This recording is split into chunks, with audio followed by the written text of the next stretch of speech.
E aí, você está no canal Psicologia e Cristianismo. Meu nome é Igor Paris e eu sou psicólogo e possuo uma cosmovisão cristã. No vídeo de hoje, nós respondemos mais uma pergunta para o quadro Pergunte ao Psicólogo. No último dia 11 de fevereiro, nós gravamos uma live lá no perfil do Instagram. Se você puder também, nos acompanhe por lá. Curta, comente, compartilhe aqui no vídeo e também lá no perfil.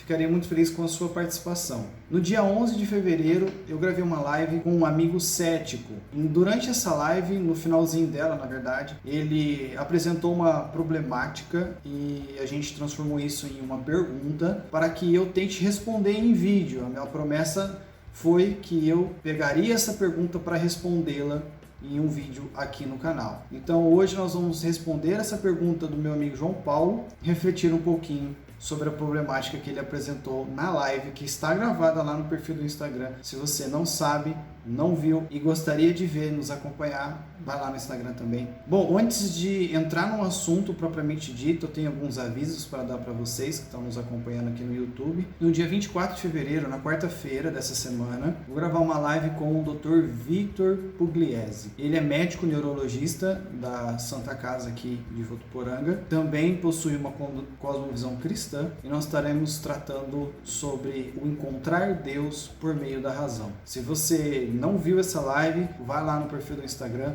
assista a live. Se tiver alguma dúvida também, é só comentar lá, mandar um direct pra gente, que a gente fica feliz com a participação de quem nos acompanha. Na semana que vem temos mais um vídeo para o nosso quadro Preconceito Religioso. Para quem não sabe, toda primeira semana a gente grava um vídeo para o quadro Preconceito Religioso, onde eu vou abordar algum assunto relacionado a preconceitos, comportamentos religiosos e suas consequências psicológicas. E no final de todo mês a gente tem o Pergunte ao Psicólogo, onde eu tento responder uma dúvida, uma pergunta relacionando fé cristã e psicologia.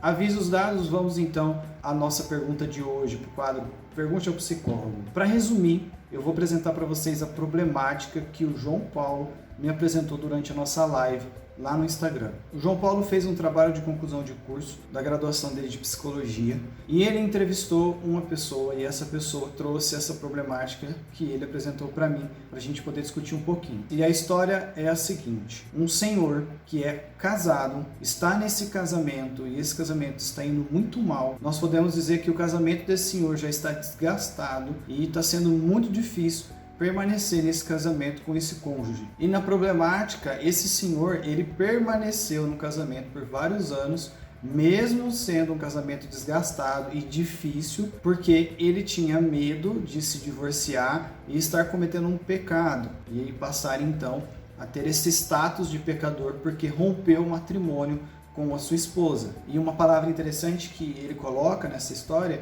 é que esse senhor se referia, cada um deveria carregar a cruz do matrimônio e que ele não poderia quebrar o mandamento ou as regras de Deus em relação ao matrimônio. E o nosso desafio de hoje é olhar para essa situação, analisar essa situação de um ponto de vista da perspectiva cristã e, claro, salientando e reforçando aspectos psicológicos como consequências desse relacionamento que a gente pode encontrar ao decorrer dessa história. Antes da gente comentar um pouquinho, e tudo que eu vou falar aqui não vai esgotar o assunto sobre matrimônio, divórcio ou sobre relacionamentos conjugais, nada disso. Só que antes de falar e dar a minha opinião sobre este assunto, eu gostaria de estabelecer alguns pressupostos. Em primeiro lugar, não existe nenhum relacionamento, casamento perfeito, porque todas as pessoas não são perfeitas e a maioria das pessoas possuem vários defeitos, assim como também várias qualidades. Quando eu falar sobre casamento aqui durante esse vídeo, eu estou me referindo ao homem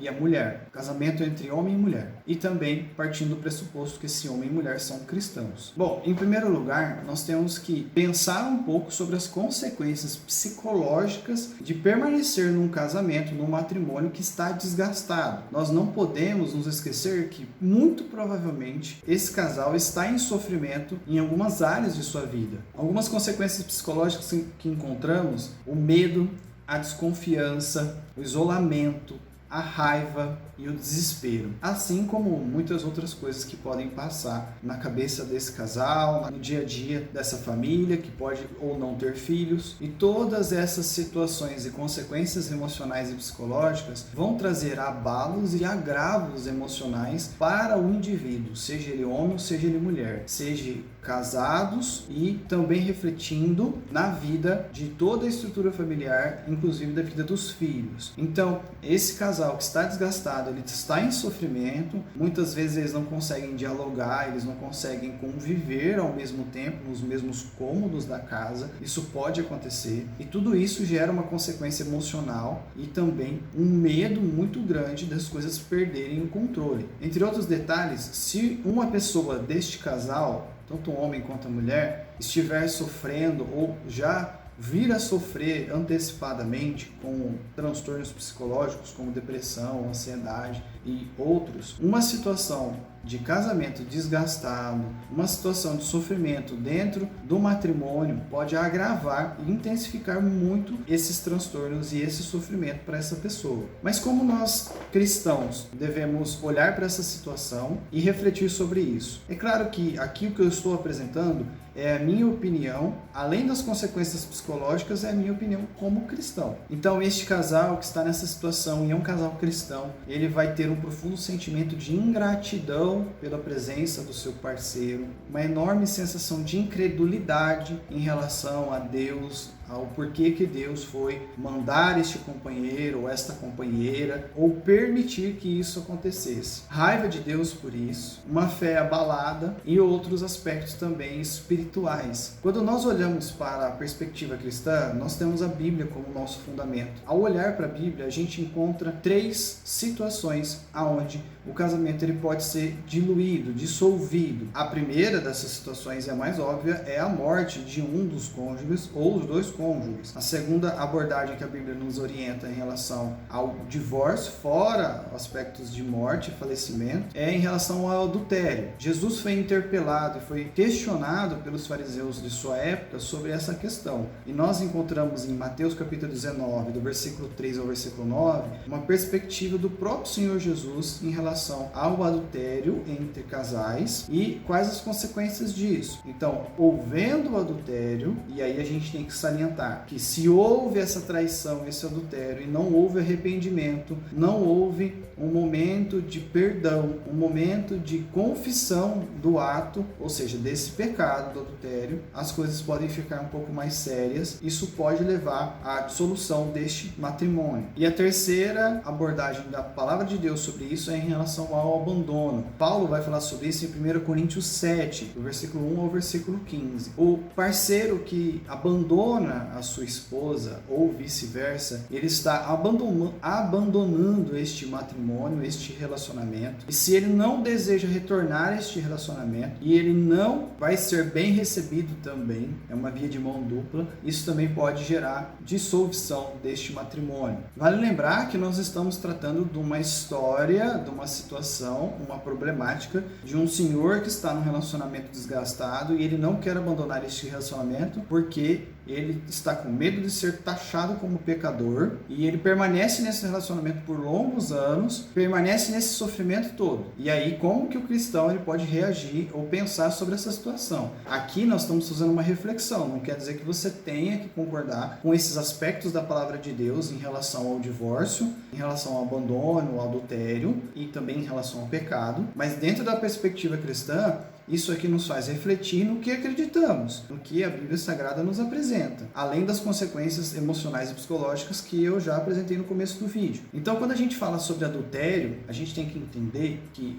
não é porque o casal, uma pessoa do casal, o homem ou a mulher, adulterou, traiu o seu esposo ou a sua esposa, isso não significa que esse matrimônio necessita, está determinado a acabar. Não é porque estamos num casamento desgastado, por exemplo, que nós temos que realmente finalizar ou encerrar esse matrimônio. Há um processo de arrependimento dos nossos comportamentos e dos nossos pecados, e através de uma perspectiva cristã, onde o cristão busca orientação na palavra de Deus e se esforça para fazer esse matrimônio dar certo, e isso só vai dar certo se houver arrependimento e mudança de vida. Dessa forma, o casamento não precisa ter fim, não precisa acabar. No caso do adultério, se houver arrependimento verdadeiro e isso nunca mais acontecer novamente, e também a outra parte, perdoar esse comportamento pecaminoso do esposo ou da esposa que tiver cometido a traição, não tem por que esse casamento acabar. Vai ser difícil, é um desafio passar por esse momento doloroso de saber que o seu cônjuge ele traiu você, que ele cometeu um erro. É muito difícil, mas não é impossível, e não é por isso que o relacionamento tem que acabar. Em relação também ao abandono, aqui vale a gente aplicar o mesmo critério para entendimento e reflexão. Se houver abandono e houver arrependimento também, e mudança de vida, de comportamento, não tem por que esse casamento acabar. O relacionamento pode passar por diversas fases, mas se houver um empenho das duas partes em perdoar, em mudar os comportamentos, em pedir ajuda, não tem por que esses casamentos acabarem. E voltando à problemática que João Paulo me apresentou na live, esse senhor, ele permaneceu num casamento desgastado por muito tempo. Agora, isso não justifica que esse casamento deveria acabar. Nós não temos mais detalhes desse relacionamento. Pode ser que tanto o senhor como a sua esposa tenham problemas comportamentais, relacionais, e se eles quisessem, eles poderiam ter pedido ajuda e tentado permanecer nesse casamento e restaurar esse casamento com a ajuda do Senhor, pensando que são um casal cristão. E aqui eu gostaria de abrir um parênteses e gostaria que você entendesse que quando nós falamos sobre abandono, isso também engloba violência física, violência contra a mulher dentro do matrimônio, violência psicológica, violência matrimonial, e não só contra a mulher, mas também da mulher contra o homem. Isso acontece. E quando a gente vê essas situações de violência, é nítido que esse parceiro ou parceira já abandonou o outro. Nós devemos lembrar, Jesus amou a sua igreja como a sua noiva, e a igreja deve amar a Jesus como o seu prometido, o seu noivo. Então, nesse amor, nós devemos ter o exemplo de como nós devemos tratar nossas esposas e nossos maridos, sempre no amor, no exemplo do amor de Cristo para com sua igreja, nós cristãos. Bom, era isso que eu queria refletir com você nesse dia, nesse vídeo, tentando analisar essa problemática apresentada pelo João e também partindo de um pressuposto cristão, reforçando e validando as consequências psicológicas e emocionais de um casamento desgastado. Só resumindo, não é porque o casamento está indo mal que ele está determinado a acabar. E eu acredito que sim, há relacionamentos, há ocasiões que é melhor um relacionamento se encerre para o bem das partes e para a proteção de ambas as partes. Lembrando sobre o que a gente falou sobre violência, abandono e tudo mais. Bom, eu já agradeço a sua presença por aqui, agradeço por ter assistido esse vídeo aqui até o final. Curta, comente, compartilhe, me diga o que você acha sobre isso e não deixe de ver o nosso próximo vídeo na semana que vem para o quadro Preconceito Religioso. Muito obrigado por nos acompanhar até aqui. Valeu, tchau, tchau.